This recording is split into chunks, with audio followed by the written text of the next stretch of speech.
Exercise 4.2 question number first. और first में question में आप 2 सवाल पहले वीडियो में देख चुके हैं।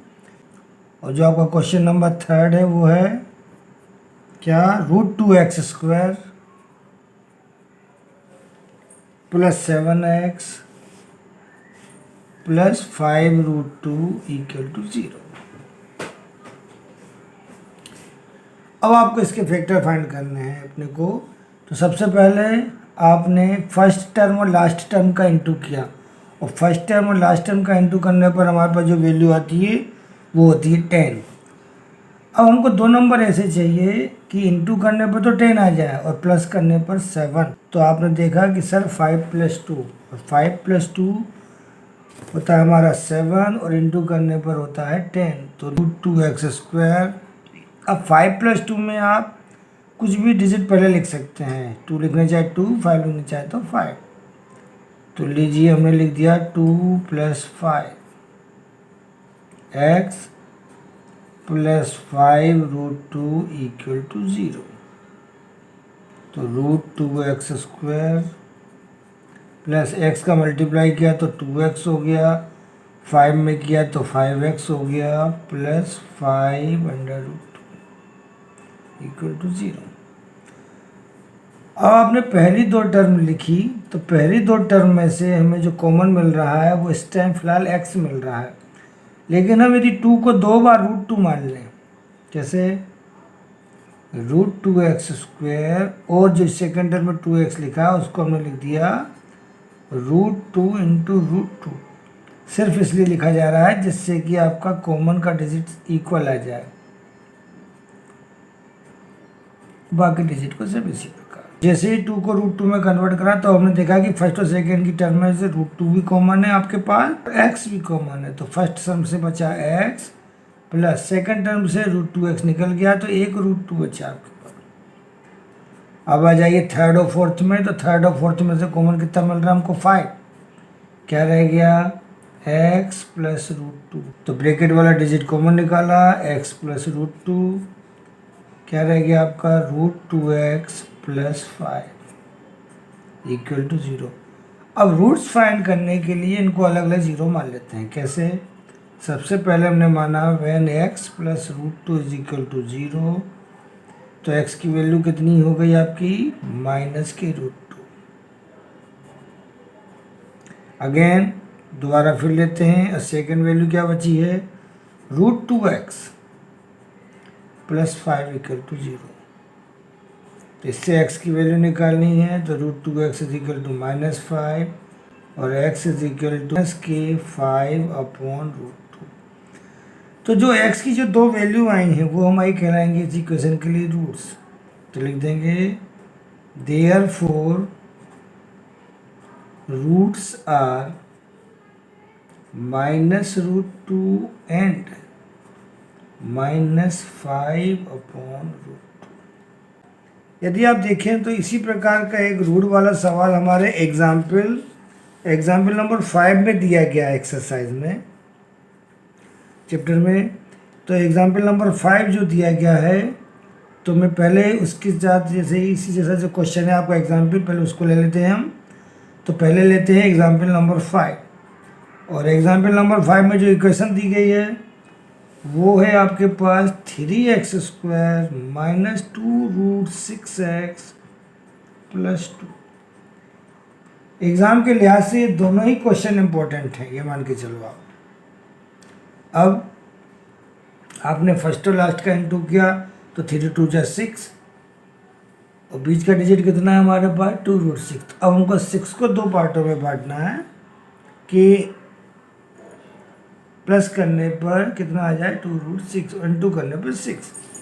तो लीजिए 3x², और इसका सबसे सरल हो जाएगा हमारा √6x - √6x प्लस 2 = 0। देखिए √6 और √6 कितने होते हैं हमारे? 2√6। अब आपको कॉमन लेना है, तो देखिए ना तो फर्स्ट और सेकंड में संख्या कॉमन मिल पा रही है हमको, ना थर्ड और फोर्थ में। तो क्या करते हैं इसके लिए, आप पूरे सवाल को रूट में कन्वर्ट कर देते हैं। तो 3 को क्या लिख सकते हैं हम? √3 इंटू √3, बाकी कैसे लिख दिया हमने दोबारा। अब आ जाइए 2 पे, तो 2 को भी हम ऐसे लिख सकते हैं क्या, √2 इंटू √2। अब कॉमन डिजिट ले रहे हैं, वो आप आसानी से ले सकते हैं। तो लीजिए अब कॉमन पे आते हैं अपन। तो पहली दो टर्म में हमने कॉमन लिया √3x। तो ध्यान से देखिए, पहले से तो बचा हमारा √3x माइनस, अब √3 का डिवाइड दिया √6 में, तो रह गया कितना, √2। x तो आप कॉमन ले चुके थे। अब थर्ड और फोर्थ में आई, तो थर्ड और फोर्थ में x तो मिलना नहीं है, तो हमने कॉमन लिया माइनस के √2। तो जब √2 का डिवाइड दिया तो कितना हो गया, √3। आप माइनस ले चुके हैं, इसलिए प्लस की जगह हो जाएगा -√2। दोनों ब्रैकेट के डिजिट सेम आते हैं। लीजिए दो ब्रैकेट के सेम है, कॉमन निकाल लो, √3x माइनस √2। और ध्यान, दोबारा जब हमने कॉमन लिया स्टार्टिंग से, कॉमन निकालने के बाद जो टर्म बची √3x माइनस √2। तो देखो इस सवाल में जो क्वेश्चंस में आपके में दोनों जो फैक्टर आ रहे हैं हमारे, वो सेम आ रहे हैं। अभी आपने जो ऊपर क्वेश्चन किया था उसमें फैक्टर सेम नहीं थे, इसमें दोनों में फैक्टर सेम है। तो ले लीजिए,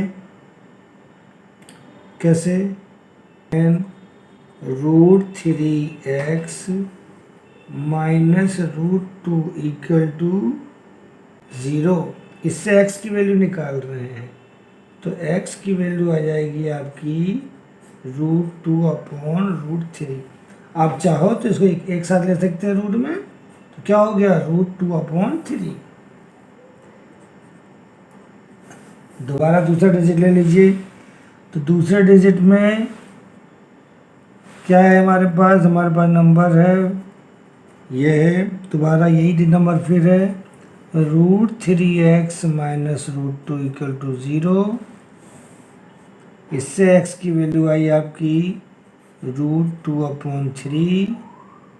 तो इसके जो रूट्स हुए इक्वेशन के, तो लिख देंगे roots are x is equal to √2/3 and दूसरी भी वैल्यू हमारी यही आ रही है, x इज इक्वल टू √2/3। तो दो रूट्स हुए हमारे, √2/3 और √2/3। अब आ जाइए क्वेश्चन नंबर फर्स्ट के फोर्थ वाले पार्ट में। और फोर्थ वाला जो क्वेश्चन है आपका वो है 2x² minus x plus 1/8 equal to 0। वैसे तो इसके फैक्टर अपन कर सकते हैं, लेकिन इक्वेशन को यदि आप इजीली बना लेते हैं सरल, तो वो क्वेश्चन जल्दी सॉल्व हो जाएगा। तो क्या करते हैं, इस 8 का मल्टीप्लाई जितने भी डिजिट बचे हैं सब में कर दीजिए। तो 8 का मल्टीप्लाई 2 में किया 16x², 8 का मल्टीप्लाई x में किया ऐड x, 1 में होना नहीं है, 8 का 0 में किया तो 0। तो इक्वेशन हो गई 16x² minus 8x plus 1 is equal to 0। चाहे तो आप लिख सकते हैं इसमें क्या, multiply by 8 in given equation.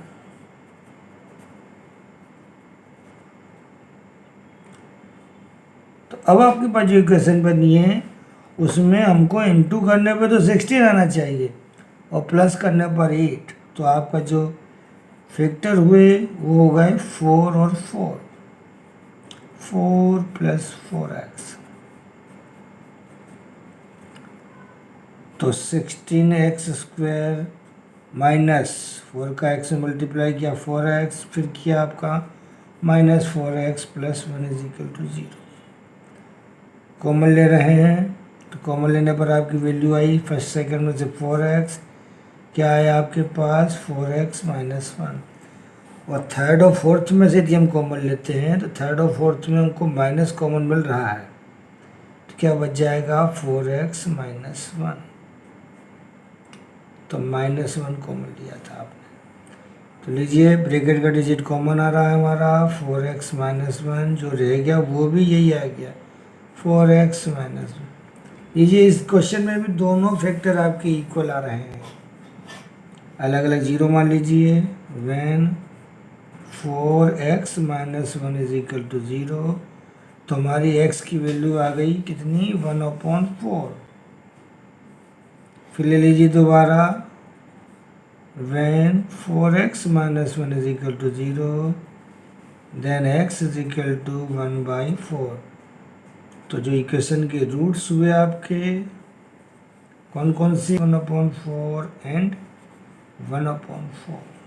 Question number first का 5, जो 5 नंबर का क्वेश्चन दिया है आपको, वो ये दिया गया है 100x² minus 20x plus 1 equal to 0।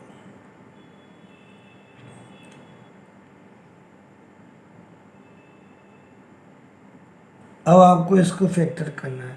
तो देखो अभी जो क्वेश्चन, कुछ क्वेश्चन इस प्रकार के हुए हैं जिनमें हमारे फैक्टर जो आ रहे थे दोनों सेम आ रहे थे, जैसे एग्जाम्पल नंबर 5 में सेम आया था। और क्वेश्चन नंबर 5, तो क्वेश्चन नंबर 5 भी इसी प्रकार का क्वेश्चन है जिसमें हमारे फैक्टर सेम आएंगे। तो इस प्रकार के क्वेश्चन को हम एक दूसरे मेथड से भी कर सकते हैं। तो आप कोशिश करो उस मेथड को समझने के लिए। तो देखिए क्या करते हैं, 100 को यदि हम लें तो 100 को हम ऐसे लिख सकते हैं 10x का होल स्क्वायर, और देखिए ये 1 को लिख सकते हैं 1² इक्वल टू 0। तो यदि 10x को आपने a कहा तो ये देखो ये बन गया a² और ये क्या बन गया हमारा b²। इसका मतलब है जो बीच वाली टर्म है वो हमारी 2ab को रिप्रेजेंट करेगी। तो -2, a की वैल्यू 10x है, b की वैल्यू 1 है। तो ये पूरी की पूरी एक आइडेंटिटी बन गई। कैसे, a² plus b² minus 2ab। और ये हमारी आइडेंटिटी होती है, आपको मालूम है सबको, a माइनस b का whole square equal to 0। Whole square 0 का मतलब है कि ये टर्म कितनी बार है आपकी, 2 बार। तो लीजिए इसको 2 बार लिख सकते हो।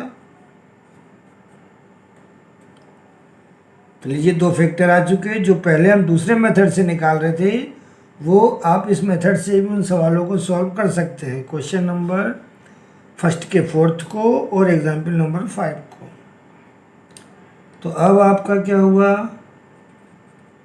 अलग अलग जीरो मानिए। When 10x minus 1 is equal to 0, तो इससे जो हमारी पहली वैल्यू x की आई वो आ गई 1/10। दोबारा लीजिए, when 10x minus 1 is equal to 0, then x is equal to 1/10। तो आपके जो रूट्स आ रहे हैं, तो रूट्स आर कौन कौन से हो गए आपके, 1/10, 1/10। तो ये आपका क्वेश्चन नंबर फर्स्ट कंप्लीट हो जाता है, जिसमें हमको रूट्स निकालने थे बाय फैक्टराइजेशन मेथड। और इस एक्सरसाइज से मान के चलिए कि फैक्टराइजेशन मेथड से रूट्स निकालने के लिए 100% क्वेश्चन में बनता है। कि 5 क्वेश्चन ही तैयार करनी है आपको। उसके अलावा जो एग्जाम्पल नंबर 5 हमने किया वो भी बहुत इम्पोर्टेंट है। तो वीडियो के हिसाब से तैयारी कीजिएगा, और यदि हमारा वीडियो पसंद आया हो तो कमेंट बॉक्स में ज़रूर भेजो, जिससे कि हमें ये मालूम पड़े कि आप लोगों को हमारा जो वीडियो है या जो हम आपको समझा रहे हैं वो आपको कितने अच्छी तरीके से समझ में आ रहा है।